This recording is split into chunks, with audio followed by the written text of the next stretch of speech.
Hi friends, இன்றைக்கி நம்ம என்ன பார்க்க போகிறோம்னு பார்த்தீங்கன்னா, பழைய ஸ்வெட்டரை வந்து ரீயூஸ் பண்ணுற மாதிரியான 2 ஐடியாஸை நம்ம இன்றைக்கி பார்க்க போகிறோம். இந்த 2 ஐடியாஸுமே நம்மளுடைய கிச்சனில் வந்து ரொம்ப பயனுள்ளதாக இருக்கும். என்னென்ன யூஸ்ன்னு சொல்லிட்டு ஒவ்வொரு ஐடியா முடிஞ்சதுக்கப்புறமா நான் காமிக்கிறேன். நம்ம இன்றைக்கி பார்க்க போகிற ஐடியாஸ்க்கு இந்த மாதிரி சாஃப்டாக இருக்கக்கூடிய ஸ்வெட்டர் ஏதாவது இருந்துச்சுன்னா நீங்கள் வந்து யூஸ் பண்ணிக்கலாம். சப்போஸ் உங்ககிட்ட இந்த மாதிரி மெட்டீரியல் இல்லை அப்படின்னா, நீங்கள் இந்த மெட்டீரியலில் வேறு ஏதாவது துணி இருந்துச்சுன்னா கூட யூஸ் பண்ணிக்கலாம். அதாவது பெட்ஷீட். அதுவும் இல்லைன்னா நம்ம வீட்டில் குட்டி பாப்பாஸ் இருந்தாங்கன்னா கண்டிப்பாக பெட்டு மேலே வந்து ஈரம் பண்ணாமல் இருக்கிறதுக்கு ஒரு ஷீட் மாதிரி யூஸ் பண்ணுவோம் பார்த்தீங்களா, அது வந்து இந்த மாதிரி தான் இருக்கும். இந்த மாதிரி சாஃப்டாக இருக்கும். அந்த ஷீட் கூட நீங்கள் இதுக்கு வந்து யூஸ் பண்ணிக்கலாம். உங்ககிட்ட இந்த மாதிரி ஸ்வெட்டரே இல்லை அப்படின்னா நீங்கள் வேறு ஏதாவது கிளாத் இந்த மெட்டீரியல் இருந்துச்சுன்னா நீங்கள் வந்து யூஸ் பண்ணிக்கலாம். இப்போ என்ன ஐடியான்னு சொல்லிட்டு வீடியோக்குள்ளே போய் பார்க்கலாம் வாங்க. ஃபர்ஸ்ட் ஐடியா என்னென்னு பார்த்தீங்கன்னா, நம்ம கிச்சனில் வந்து சாமான் கழுவும் போது கவுண்டர் டாப்பில் வந்து தண்ணி அதிகமாகிடும், ரொம்ப மெஸ்ஸியாக இருக்கும். அதை அவாய்ட் பண்ணுறதுக்கு ஒரு சின்ன ஐடியா தான் இப்போ நம்ம பார்க்க போகிறோம். அதுக்கு இந்த மாதிரி அந்த ஸ்வெட்டரை வந்து எடுத்துக்கோங்க. இதோட கைப்பகுதி மட்டும் 2 பக்கமும் தனியாக வந்து இந்த மாதிரி கட் பண்ணி எடுத்துக்கோங்க. அந்த கைப்பகுதியை தூக்கி போட்டுறாதீங்க ஃப்ரெண்ட்ஸ். அதை வச்சு இன்னொரு ஐடியா வந்து அடுத்து தான் பார்க்க போகிறோம். கைப்பகுதியை கட் பண்ணி முடிச்சதுக்கப்புறமா கீழே வந்து ஒரு பகுதியில் அகலமாக ஸ்டார்ட் ஆகுது பார்த்தீங்களா, அதாவது இங்கேருந்து ஸ்ட்ரைட்டாக வந்து நீங்கள் கட் பண்ணி எடுத்துக்கோங்க. இப்போ பாருங்கள், கட் பண்ணியாச்சு.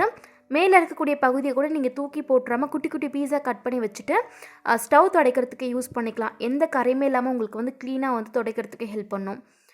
இந்த மாதிரி கட் பண்ணி முடிச்சதுக்கப்புறமா அதில் இருக்கக்கூடிய பட்டன்ஸை வந்து நம்ம எடுத்துடலாம். கொஞ்சம் டிஸ்டர்பன்ஸாக இருக்கும்.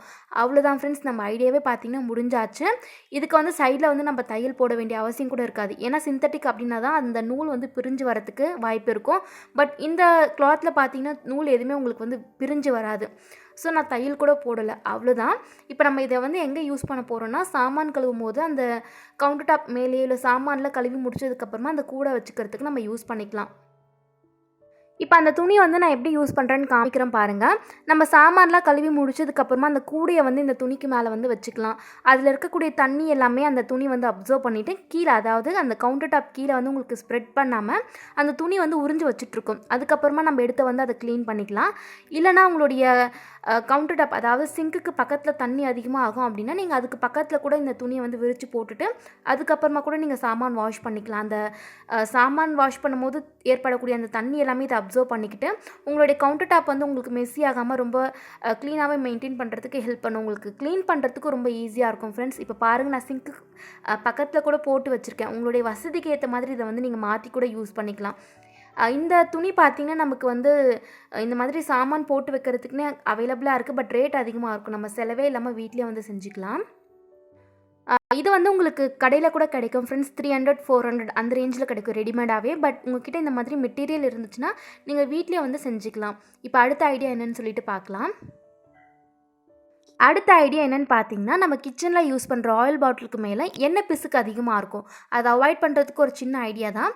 நம்ம கட் பண்ண கை பீஸ்லேருந்து ஒன்று எடுத்து கீழே வந்து அன்ஈவனாக இருந்துச்சுன்னா அதை வந்து கரெக்டாக கட் பண்ணி எடுத்துக்கோங்க. இதுக்கப்புறமா நீங்கள் எந்த பாட்டிலில் போட்டு அதை வந்து யூஸ் பண்ண போகிறீங்களோ அதை வச்சு நீங்கள் மெஷர் பண்ணிக்கலாம். நான் இன்றைக்கி இந்த பாட்டிலை வந்து யூஸ் பண்ண போகிறேன்.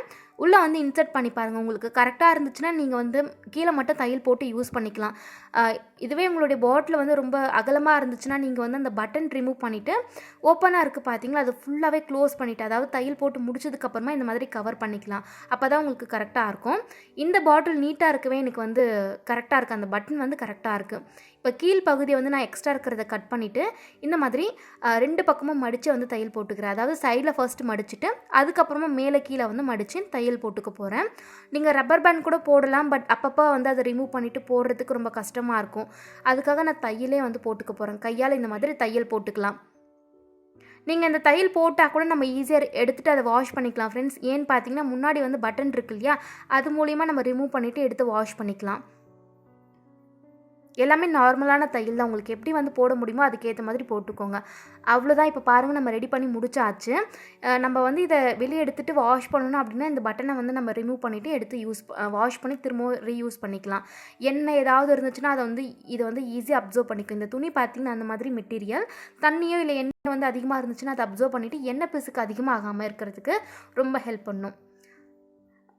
அவ்வளோதான் ஃப்ரெண்ட்ஸ். இந்த 2 ஐடியாஸுமே உங்களுக்கு வந்து பயனுள்ளதாக இருந்திருக்கும்னு நினைக்கிறேன். கண்டிப்பாக வீட்டில் வந்து ட்ரை பண்ணி பாருங்கள். என்னோடய வீடியோஸ் உங்களுக்கு பிடிச்சிருந்தால் மறக்காமல் சேனலுக்கு சப்ஸ்கிரைப் பண்ணிக்கோங்க. இது போல் இன்னொரு வீடியோவில் பார்க்கலாம். தேங்க்ஸ் ஃபார் வாட்சிங்.